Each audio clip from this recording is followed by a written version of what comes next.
तो अल्लाह ताला ने खुद कुरान में फरमाया, अला बिज़िक्रिल्लाहि तत्मइन्नुल कुलूब, सुन लो तुम्हारे दिलों को सुकून देने वाली ज़ात अल्लाह का जिक्र है।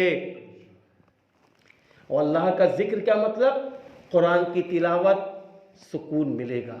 कुरान की तिलावत करेंगे दिल को सुकून मिलेगा, नमाजें पढ़ेंगे दिल को सुकून मिलेगा, सदका खैरात निकालेंगे दिल को सुकून मिलेगा, सुबहान अल्लाह पढ़ेंगे दिल को सुकून मिलेगा, पहला कलमा पढ़ेंगे दिल को सुकून मिलेगा, बुरे कामों से बचेंगे दिल को सुकून मिलेगा, झूठ नहीं बोलेंगे दिल को सुकून मिलेगा, हराम नहीं कमाएंगे दिल को सुकून मिलेगा, पड़ोसियों के साथ अच्छा मामला करेंगे दिल को सुकून मिलेगा, पड़ोसियों से मोहब्बत से पेश आएंगे दिल को सुकून मिलेगा, अपने बड़ों का इकराम करेंगे दिल को सुकून मिलेगा, अपने छोटों पे शफकत करेंगे दिल को सुकून मिलेगा। मेरे भाइयों, यहाँ तक मजलूम की मदद करेंगे, जालिम को जुल्म से रोकेंगे, दिल को सुकून मिलेगा,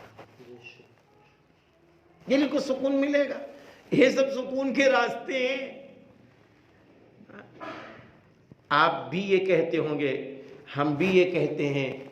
एक साहब सफ़र में जा रहे हैं, उनके पास बता रहे थे गालिबन शायद कि 17 या 18 रुपए। एक कोई बस में मांगने वाला आ गया, कहने लगे कभी नहीं आता बस में मांगने वाला, अचानक देखने में अच्छा और बड़े मायूसी से लोगों से खुशामद कर रहा है, बस चलने वाली है आपकी, अल्लाह के वास्ते मदद कर दो। कहने लगे भाई सब चुप। मैंने गौर किया कि जहाँ उतरना है वहाँ का किराया कितना है, तो दिल में आया कि 10 या 11 या 12 रुपए का किराया होगा। कहा मैंने निकाला 5 रुपये, मैंने उसको दे दिया। कहते हैं आगे बढ़े तो वो 11-12 का मसला ही नहीं आया। मेरा एक दोस्त मिल गया, मोटरसाइकिल लेके आ गया, बजाय बैटरी वाले रिक्शे के मोटरसाइकिल लेके आ गया। अब वो 12-11 रुपये मेरे बच गए। तो अब सुनो उनकी बात। कहते हैं जो सुकून मुझे 5 रुपए दे के मिला, वो सुकून मुझे जेब में अगर रकम होती तो सुकून ना मिलता,